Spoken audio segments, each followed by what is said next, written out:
Ever find yourself scrolling through social media and you're like, wait, how did they get so Oh, successful? totally. Happens to me all the time. You sent in some articles that really dig into this, specifically the role of luck in success. It's fascinating stuff. Not just like being in the right place at the right time, but luck as this fundamental force in how success actually gets doled out. Right.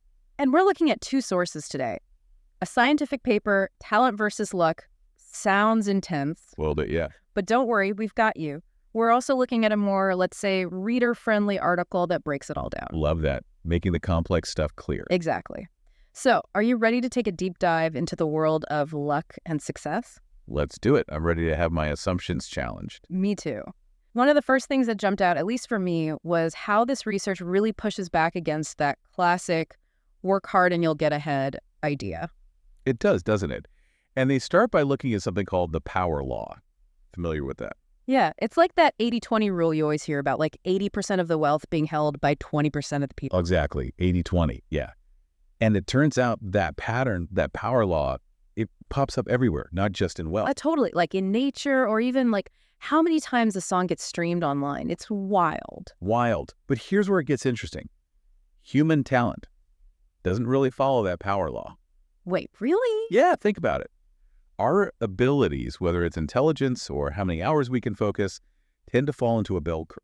Okay, so like most people are kind of in the middle, and then you have a few outliers at each end. Exactly. So if success was purely about talent, wouldn't we expect to see, I don't know, like wealth distributed on a bell curve too? Right, but that's not what we see at all in the real world. Not even close. Yeah. So to figure this out, these researchers, they built a computer model to try and simulate how luck might actually be at play. Oh, interesting. So like a simulation game almost. Did they program in things like lottery wins for some of these digital people? What did that look like? Okay, so it's actually much more nuanced than just straight up lottery wins. They scattered random lucky and unlucky events throughout these simulated lifetimes. Okay, so like stumbling on a big opportunity, or, I don't know, having your project fall apart at the last minute. Exactly. Think of it like the regular ups and downs we all experience, just, in this case, it's happening to computer programs. Gotcha. So it's more like simulating the ebb and flow of luck we all kind of go through. Exactly. It's a lot more realistic that way. So when they ran this simulation, what happened? Did the most naturally talented ones always rise to the top? All right, so this is where it gets really interesting. They found that the most successful people in the simulation weren't necessarily always the most talented. They were often just the luckiest. Whoa, hold on. Are you saying that those motivational posters telling us talent is the key, they've got it all wrong? I wouldn't say all wrong. It's more complicated than that, right? Yeah. Talent still matters, for sure. Mm-hmm. You need a certain degree of skill to recognize a lucky break when you see one, let alone make the most of it. But in this model, having a ton of talent, it wasn't a guarantee of success. Okay, so that's both kind of encouraging and slightly terrifying, right? Like, work hard, hone your skills, but then also cross your fingers and hope for a bit of luck to sprinkle in. Yeah, pretty much. I mean, obviously, it's not about ditching hard work altogether and just buying a bunch of lottery tickets. Right. But it does make you think about how much we might be overlooking the role of chance in all this. So we need some talent, we need some luck. Makes you wonder how many of those big success stories we see everywhere, how many of those were actually influenced by like factors totally outside their control. Right. Makes you think. And it gets even more interesting, actually, when these researchers applied this model to things like, how research funding gets distributed. Okay, now, I'm really curious. What do computer simulations of luck have to do with deciding which scientific projects, get the money? So think about it. Traditionally, funding, it often goes to those who've already had some success, right? Publications, awards, that sort of thing. Right, the whole rich get richer approach. Yeah, exactly. But what they found in the study was that giving everyone equal funding, regardless of their, past achievements, it actually ended up being way more effective at helping the truly talented people succeed. Really? So spreading the wealth, so to speak, actually led to better results. How does that even...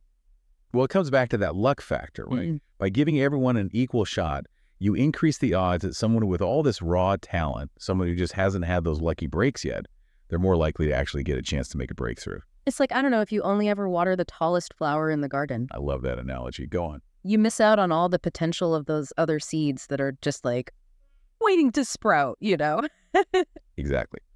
This model is basically saying that spreading those resources more evenly, it's like you're creating way more fertile ground for, well, for everything to blossom, for innovation and success to like pop up in unexpected places. That makes a lot of sense. Okay, so do these articles give any like real world examples of this whole luck thing in action? Oh yeah, they do. There was one about scientific publications that really stuck with me. So these researchers, they analyzed the careers of a bunch of scientists and found something pretty wild. The timing of a scientist's most impactful publications, the ones that get cited over and over again. Totally random. So even these seasoned experts, years of experience, they're still subject to the whims of chance. Apparently so. And it makes you think how much groundbreaking stuff is out there that just, well, hasn't had its lucky break yet. Totally. Okay, this whole conversation is really making me rethink everything I thought I knew about success. But before we completely write off hard work, let's go back to this computer model. You mentioned it simulates a whole lifetime, right? So what about bad luck? What kind of unlucky events did they program into this thing? It's easy to focus on those lucky breaks, right? But life is full of setbacks too, and yeah, they factored that in. So like for every digital door that opens, another one slams shut. Exactly. It could be anything, really. A sudden economic downturn in your field, or maybe even some unexpected personal challenges. They're all represented as these random occurrences. The point is, those setbacks are just as much a part of the whole tapestry of a life as, those lucky breaks. So it's not about trying to like avoid bad luck altogether, because let's be real, that's impossible. Exactly. It's more about recognizing that those setbacks are going to happen. And honestly, how we deal with them, how we bounce back, that's just as important as how we take advantage of those opportunities when they come along. That reminds me of something I heard an entrepreneur say once. She was like, honestly, some of my biggest failures, they've been the launching pad for my greatest successes. It's true. I love that.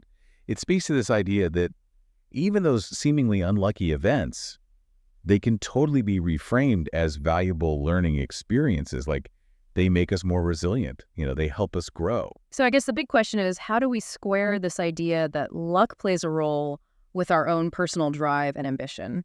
So we've been talking about this idea that luck might actually be a much bigger factor in success than we like to admit. It's kind of unsettling, isn't it? Like we're always told that if you work hard, you'll make it. But... Right. So how do we square that with this whole luck thing? Like if some things are just, I don't know, up to chance, does that mean we should just like all give up and buy lottery tickets? Not exactly. I mean, look, this isn't about saying hard work doesn't matter or that, dedication is not important.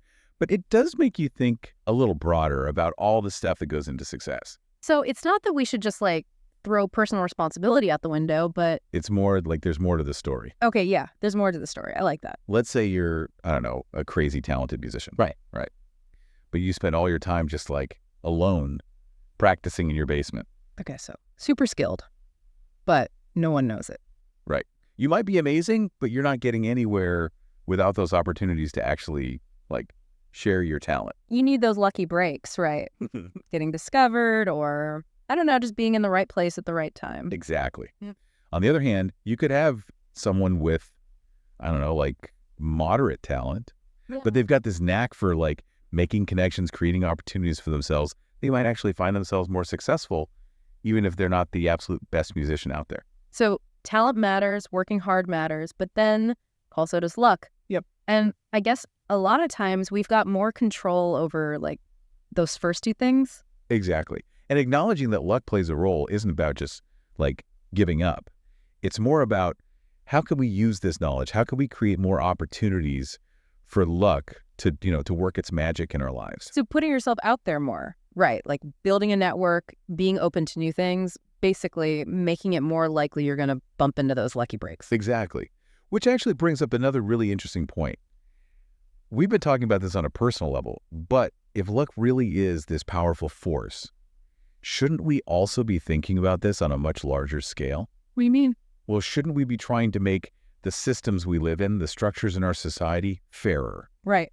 Regardless of how much luck you're, personally born with. Right. Because if where you start in life like dramatically affects your chances of even encountering those lucky breaks, then it's not really a level playing field, is it? Exactly. And that kind of goes against this whole idea of a meritocracy, right? 100%.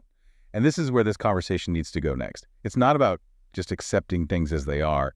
It's about, okay, how can we use this knowledge this understanding of the role of luck to actually try and level the playing field. Okay, yeah, I'm with you. So it's less about telling people to work harder and more about creating systems where everybody, no matter where they come from, has access to those opportunities. right. So like thinking about things like access to good education or mentorship opportunity. Yeah, even just like strong social safety nets, things that can open those doors for people, who might not have all those advantages already lined up for them. It's about creating an environment where talent and hard work, no matter where it comes from, it actually has a chance to bloom. Exactly. And when that happens, it benefits everybody, right? Right. Who knows what incredible potential is out there just waiting for that chance. This has been a fascinating conversation. I know I've got a lot to think about, that's for sure.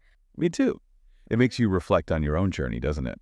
All those moments where, maybe it was a lucky break, maybe it was bad luck, but kind of set you on a different course. Right. I mean, who knows where we'd be without a little bit of both? And maybe that's a good place to leave it. To our listeners, thanks for joining us on this deep dive. It's not just about chasing those lucky breaks ourselves, but also thinking about how we create a world where everybody has a shot at finding theirs.